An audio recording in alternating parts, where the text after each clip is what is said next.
Olá você, muito bom dia! Estamos começando aqui pela TVC Panorama, TV Cultura Santa Catarina, mais um programa A Hora do Povo. Segundou, gente, é isso aí. Como é que você foi no seu trabalho? Eu sou Adilson Cardoso e até às 11 horas e 10 minutos vamos com muitas informações para vocês, nossos telespectadores em toda a nossa região. É claro, aqui nos estúdios da TVC Panorama para todo o nosso litoral catarinense. Foi bem no seu passeio de final de semana, curtiu com a família, programou certinho, deu para se divertir, deu para pegar, de repente, o sol. Teve chuva também no final de semana, viu, gente?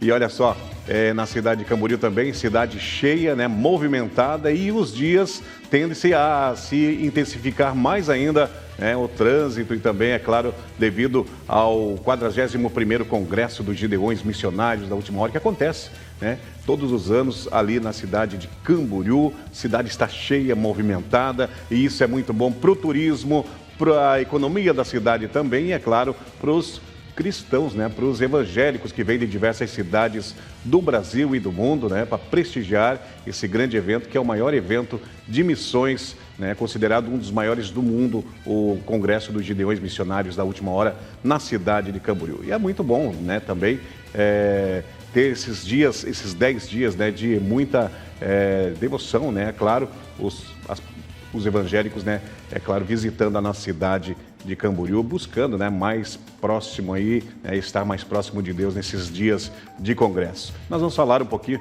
a respeito disso no terceiro bloco do programa A Hora do Povo, como é que está também a questão da segurança, do trânsito da cidade, enfim, autoridades prestigiaram os Gideões neste final de semana, governador do estado, prefeito Leandro Pavan, vice-prefeito Josias, enfim, teve também a abertura que foi linda demais e você vai acompanhar no nosso programa Hora do Povo no terceiro bloco, junto com as matérias policiais aqui na nossa programação.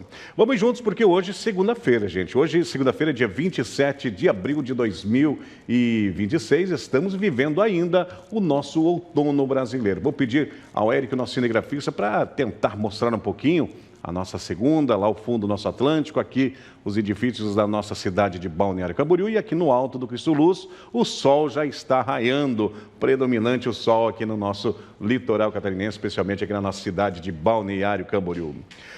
Agora, 10 horas e 36 minutos, vamos juntos para vocês que nos assistem em toda a região, para vocês aqui da cidade de Balneário Camboriú e também de Camboriú, canal 11.1 da TV aberta. Você pode baixar o aplicativo também no seu smartphone, é rápido, leve, fácil, e você baixa, acompanha toda a nossa programação, não só o A Hora do Povo, com Adilson Cardoso, mas também o Muito Mais com o Fábio Ismânia, e depois do Muito Mais, você já sabe, né? Você fica bem informado com as notícias locais, estaduais e nacionais, com a apresentação do TVC News, a apresentação do Saul Carvalho, que é também o nosso apresentador aqui na nossa emissora.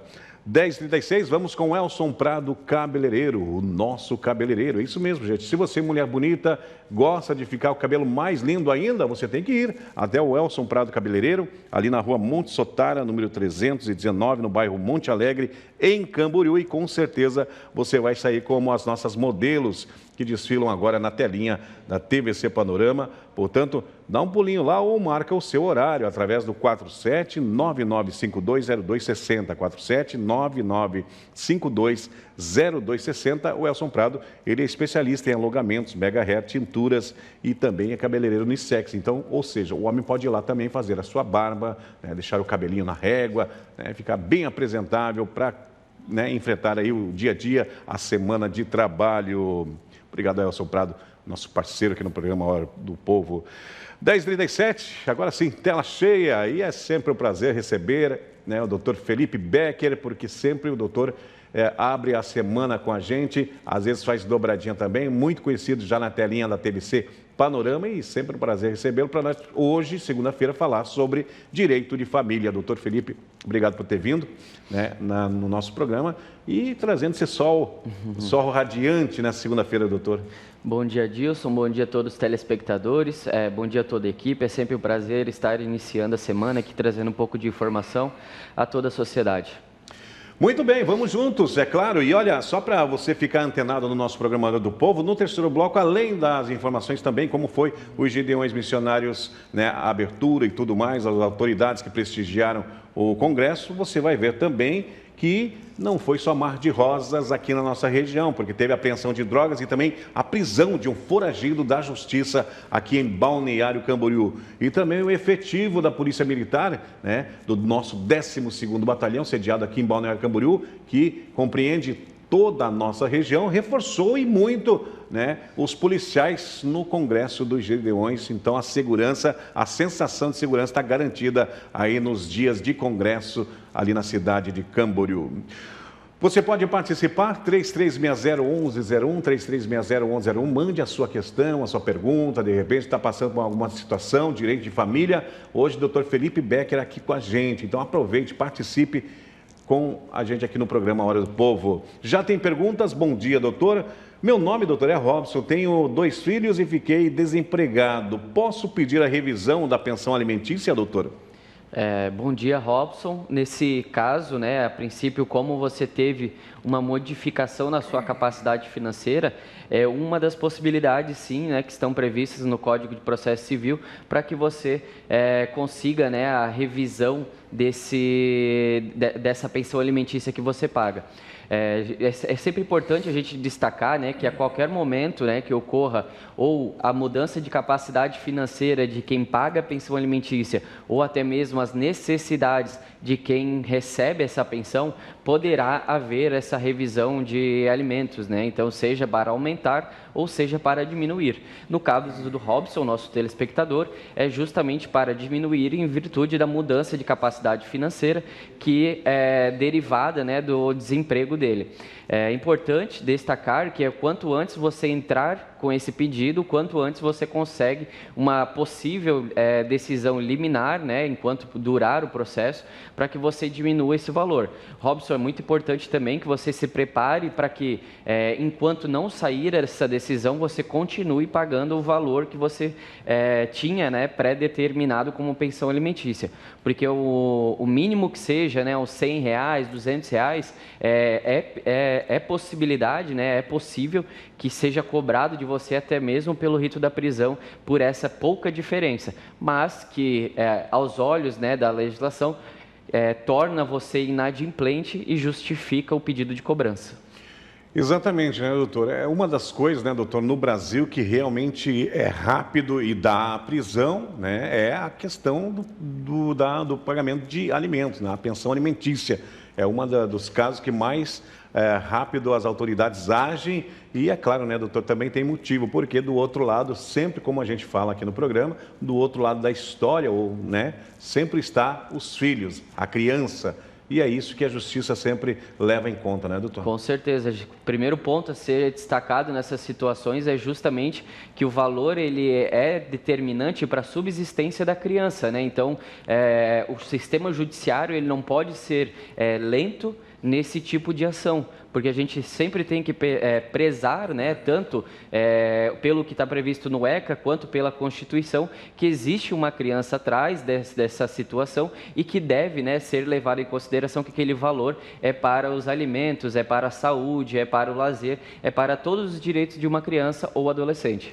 Muito bem, 10h42, programa Hora do Povo, para você que está chegando agora, né? Assista, acompanhe, né? Informações importantes e gratuitas dos nossos advogados que circulam durante a semana aqui na TVC Panorama, TV Cultura, levando informação para você aí de casa. Vamos com a participação do nosso telespectador na manhã desta segunda-feira. Vamos ver quem está com a gente. Bom dia, Kátia. Obrigado pela companhia. Bom dia, Dilson. Bom dia, doutor. Meu ex-marido, doutor, não paga pensão há 3 meses.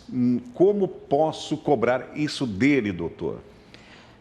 Kátia, o primeiro ponto, né, que a gente tem que observar nos casos de quando existe esse atraso de pensão alimentícia, é que a gente tem que verificar se existe realmente essa pensão alimentícia fixada por um juiz, tá? Quando a gente tem a informalidade, né, que é aquela pensão alimentícia feita de um acordo não homologado, de uma sentença que não, pela inexistência de uma sentença, né, que é aquele somente eu vou te pagar R$500 por mês e fica por isso. Não existe uma ação judicial que regularizou essa situação. Nesses casos, não existe atraso de pensão alimentícia e você não tem o direito de cobrar. Mas se o seu caso, Kátia, é de que realmente já houve, né, essa fixação por sentença de um juiz, você pode estar ajuizando o pedido de cumprimento de pensão alimentícia, né, de execução, para que você possa utilizar tanto do rito da prisão quanto do rito da expropriação. Essas duas possibilidades, é muito importante que você passe previamente por um estudo, né, por uma análise de um advogado de sua confiança, para ver qual vai ser a melhor modalidade para que você consiga, né, estar cobrando esses valores.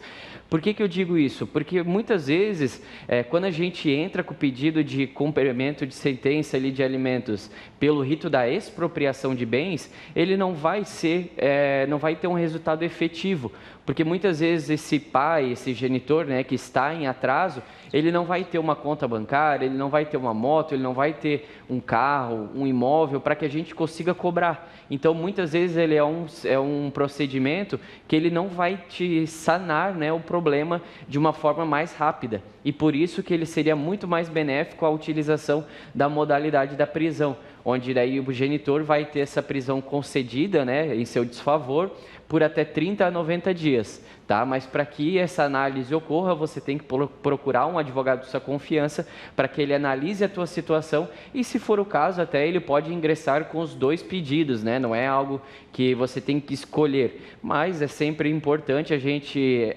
verificar essa situação para que também obtenha o resultado de uma forma mais rápida e que seja da melhor forma a atender os seus interesses.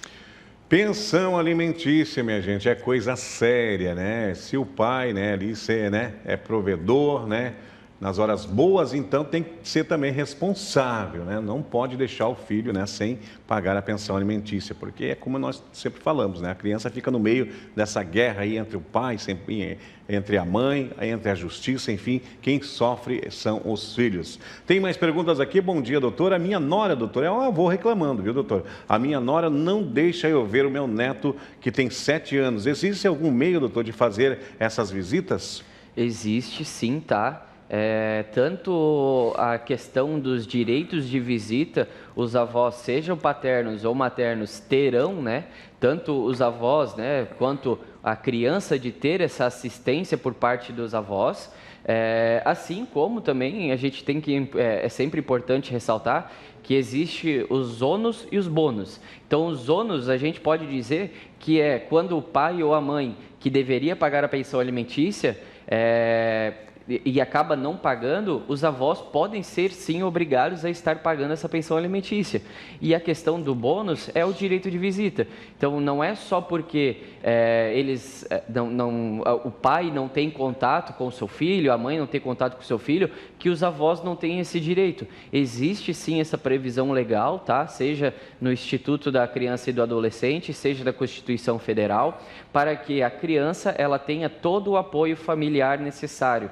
E, claro, a gente sabe que o apoio, né, desses familiares, seja de primeiro grau, seja os ascendentes, né, como o caso dos avós, ele vai ser, sim, de suma importância para a criança, para o seu desenvolvimento, né, seja afetivo com os laços paternos, seja afetivo quanto os laços maternos. Então, é um direito, sim, dos avós estar entrando com uma ação de regularização de visitas para que a mãe seja, sim, obrigado, né, a estar permitindo que eles acompanhem, né, que eles realizem as visitas ao seu neto. Doutora, chegou uma pergunta aqui no PV do Adilson Cardoso, e você que tem casa em qualquer região pode mandar a sua pergunta também no 479-8424-8870. 479-8424-8870 e participe, envie, não tem problema algum. A dona Maria aqui do bairro da Barra, doutor, tá para te chamar dúvida com o doutor Felipe. Doutor, em quais situações os avós têm direito a ficar com os netos, doutor? na negligência dos pais? Seria isso? É a pergunta da Maria. É um caso que daí a gente tem que analisar de forma bem particular, tá? Porque a gente estaria tirando, né, basicamente o poder familiar, tanto do pai quanto da mãe, mas existe sim casos em que somente os avós é que terão o direito de estar mantendo a guarda dessa criança. Isso ocorre muitas vezes, Adilson, quando o pai ou a mãe não têm o interesse em ficar com a criança, ou eles têm uma relação, às vezes, criminosa, ou eles colocam a criança a risco, eles não têm residência física, às vezes são pais que são moradores de rua, que são pais, né, que acabam tendo o vício em substâncias ilícitas. Então, em casos como esses que eu acabei de citar, pode sim que os avós, né, quando é de seu interesse também, eles tenham a guarda dessa criança. Quando ocorre essas situações, né, que a gente vê no escritório, é que muitas vezes os avós já detêm, né, a guarda de fato. O que é a guarda de fato? É a criança estar residindo com eles, mas não existe nenhum papel que deu essa guarda aos avós.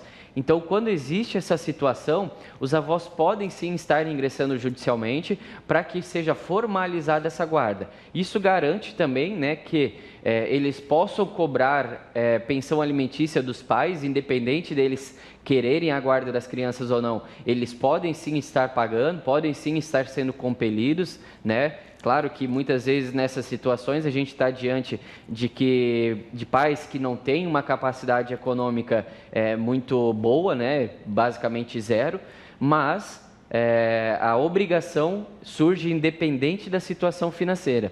Sempre vai ser obrigado a pagar a pensão alimentícia, mesmo que em valores irrisórios, porque é um valor direcionado à criança que garante a subsistência dela. Então, assim como os avós podem cobrar essa pensão alimentícia, eles podem estar requerendo que seja fixada a guarda, né, em favor deles. Muito bem, 10 horas e 50 minutos, programa Hora do Povo ao vivo nesta segunda-feira. Muito obrigado, aonde quer que você esteja, obrigado pela sua companhia. Nós vamos rapidinho ao nosso intervalo comercial e já voltamos. Hoje, o Dr. Felipe Beck, nosso advogado, falando sobre direito de família. É um instante só e já voltamos. Voltamos ao vivo com o programa Hora do Povo desta segunda-feira. Só estamos começando a semana, hein? Como é que você está aí na sua casa? Aliás, antes da próxima pergunta para o doutor Felipe Beck sobre direito de família, quero falar aos torcedores do Barra. Inclusive, o doutor Felipe é um torcedor, sócio-torcedor do Barra. O Barra jogou ontem e empatou com o Inter de Limeira, né? Pela Série C do Campeonato Brasileiro. Empatou em 2-2, saiu na frente. O Inter de Limeira empatou o jogo, o Barra conseguiu o segundo gol, mas no final do jogo acabou levando o empate, mas está tudo certo, está tudo bem, é início de competição, é uma outra competição. E também falar que o Barra vai jogar, hein, gente, próximo dia 14 vai jogar lá em São Paulo contra o Corinthians, é o jogo de ida, né, da Copa do Brasil, pela quinta fase da Copa do Brasil.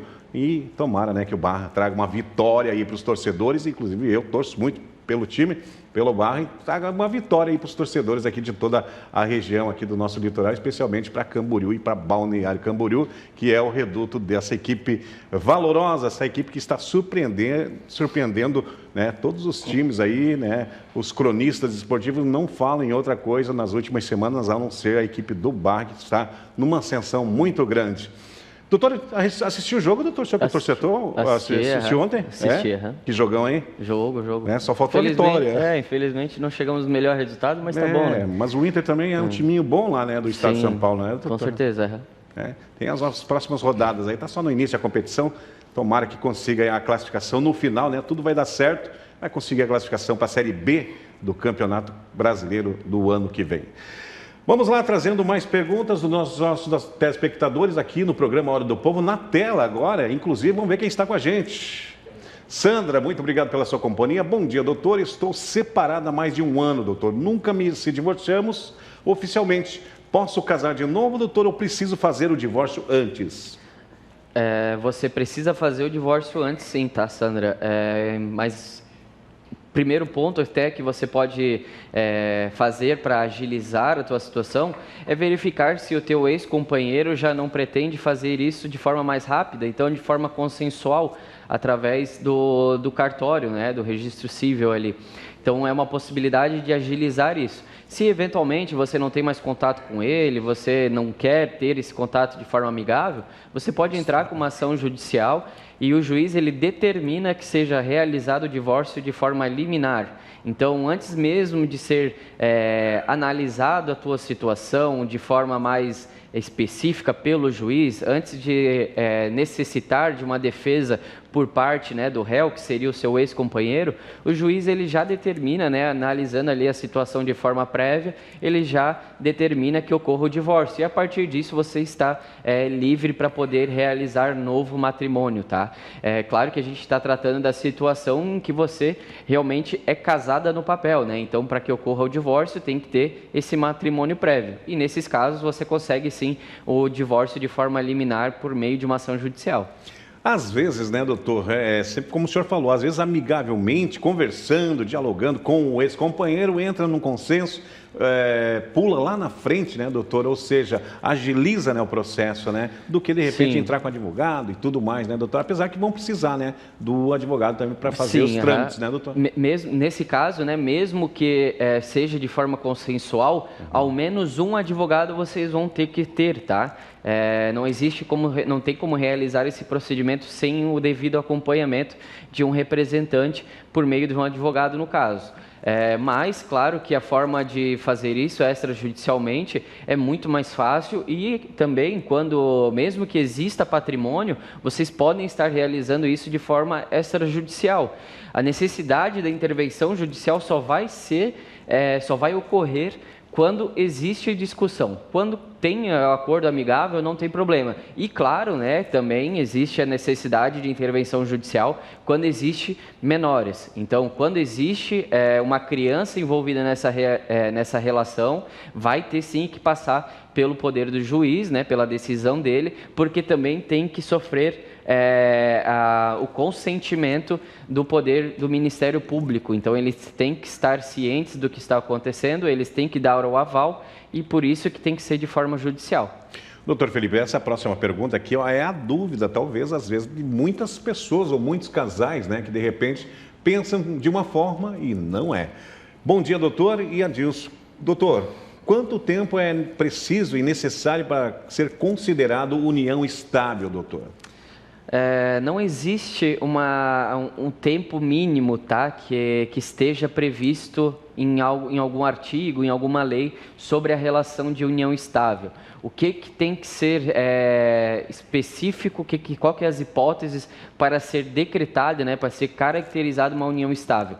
Que o casal ele conviva de forma harmoniosa, que ele tenha intenção de constituir família, que eles tenham uma relação pública e duradoura, que eles tenham, né, uma vida financeiramente de forma mútua, então as economias elas são geridas entre os dois, eles residem juntos, são essas características que tem que ter para que seja configurada uma união estável, não necessariamente o tempo. O tempo pode ser de 1 ano, pode ser de 6 meses, independente da situação de anos, né? Não vai configurar realmente um requisito necessário para a configuração dessa união estável, mas tão somente essa característica em conviver como se fosse um matrimônio, conviver como se fosse casado. Isso sim vai considerar uma união estável. Muito bem, 10 horas e 58 minutos. Vamos com a participação do telespectador agora na tela do programa A Hora do Povo. Vamos ver quem está com a gente na manhã desta segundona. João, obrigado pela companhia. Bom dia, doutor. Meu filho, doutor, completou 18 anos e não quer que eu pare de pagar a pensão. O que eu posso fazer, doutor? Primeiro ponto, João, é que ele também não está totalmente errado, tá? O fato dele alcançar os 18 anos de idade, por si só, não justifica a exoneração de alimentos. ele pode estar ingresso, né, numa graduação, num curso técnico, em algo que necessite de uma manutenção, né, da prorrogação dessa pensão alimentícia, ou até mesmo, né, nos casos mais graves aí, que daí pode envolver uma questão de saúde, onde ele não possa se manter, né, de forma unilateral e necessita dessa pensão alimentícia, então vai ser sim que você seja obrigado a manter essa pensão alimentícia. O que você pode estar fazendo, né, é que já que ele ingressou, que ele atingiu os 18 anos e você tem esse interesse de estar parando de pagar a pensão alimentícia, é você ingressar judicialmente para que o juiz analise o seu caso. Se for, né, se as particularidades do seu caso atender a possibilidade de uma exoneração, o juiz vai decretar e a partir desse momento você não vai ter mais a obrigação de estar pagando essa pensão alimentícia. Mas de forma automática, o que eu posso te recomendar é que você não pare de pagar, porque mesmo com os 18 anos ele pode estar te cobrando judicialmente desses valores que você vier a não pagar. Doutor Felipe, uma última pergunta nesse quadro ainda. Bom dia, doutor. Me chamo Júlia. Minha filha tem 5 anos e o pai dela quer ir viajar com ela. Sou obrigado a deixar, doutor? Se for de guarda compartilhada, você tem sim que dar anuência para ele estar viajando, né? Dependendo da situação, claro. Se for uma viagem de interestadual ou até mesmo internacional, muitas vezes municipal também, mas se não existir requisitos, né, que ele coloque essa criança a risco nessa viagem, não tem por que você estar impondo, né, uma negativa para que ele viaje. Inclusive, ele pode conseguir que, eventualmente, se você negue essa viagem, ele pode conseguir por meio de uma decisão judicial. Então, eu já te aconselho, né, se não for o caso de que ele vá levar essa criança para fora do país, ou que você tenha algum receio dele não trazer essa criança de volta, que você autorize, né, para que não seja necessária a intervenção judicial e acabar também fazendo que você tenha um custo muito maior para que algo que você deveria sim deixar. Muito bem, doutor, 11 horas e 1 minuto. Vou agradecendo a presença e, é claro, o início da semana aí para o doutor Felipe Becker, desejando uma boa semana de trabalho, inclusive, que eu sei que o doutor trabalhe muito e até numa próxima ocasião, na semana que vem, doutor. Obrigado, Adilson. Obrigado a todos pelo espaço. Um abraço a toda a equipe, a todos os telespectadores e uma boa semana. Vamos rapidinho ao nosso intervalo comercial e voltamos com as ocorrências policiais e também sobre o que está movimentando a cidade de Camboriú. O 42º Congresso dos Gideões Missionários da última hora e a segurança lá está reforçadíssima. Já voltamos.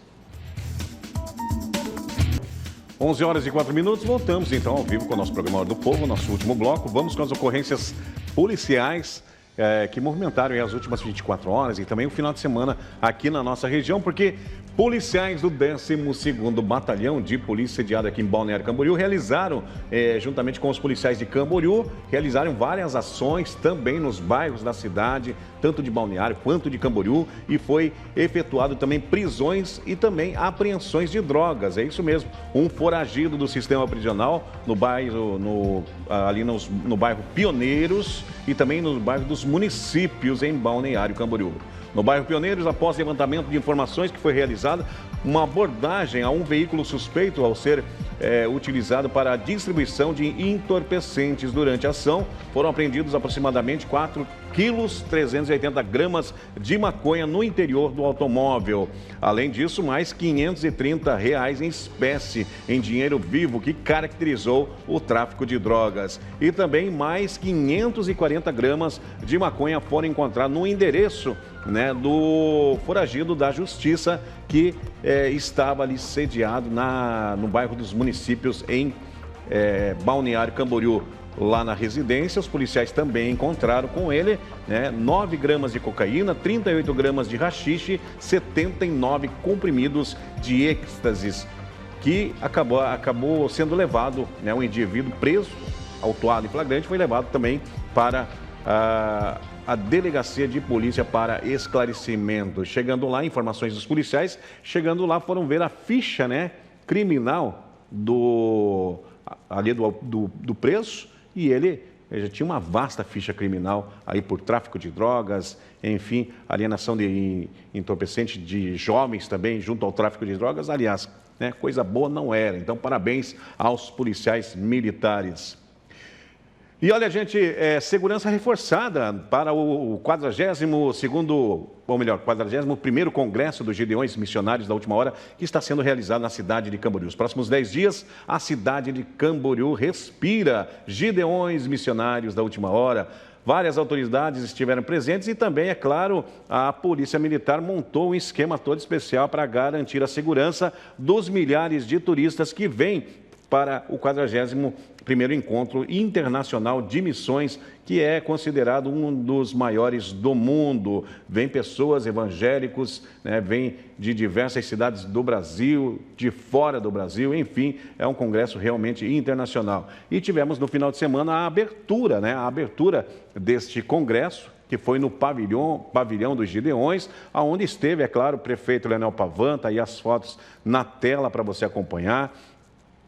Governador Jorginho Melo, teve também lá a Caroline Detoni, deputada federal, deputado estadual Júnior Cardoso, teve o Josias também, o nosso vice-prefeito, e aliás, o prefeito Leonel Pavão também recebeu das mãos do governador do estado, Jorginho Melo, recebeu um cheque no valor de R$600 mil, que foi remetido para a prefeitura de Camboriú, né?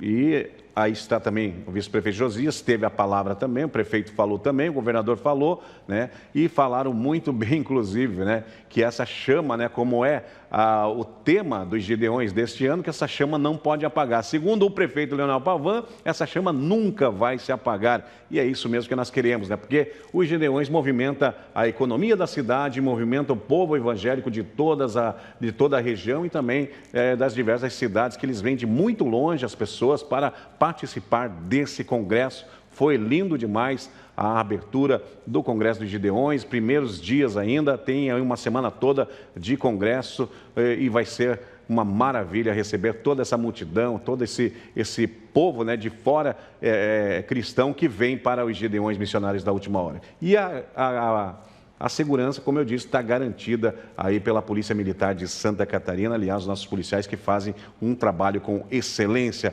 Também a prefeita Juliana Pavão, aqui de Balneário Camboriú, também prestigiou o evento, prestigiou a abertura do Congresso dos Gideões.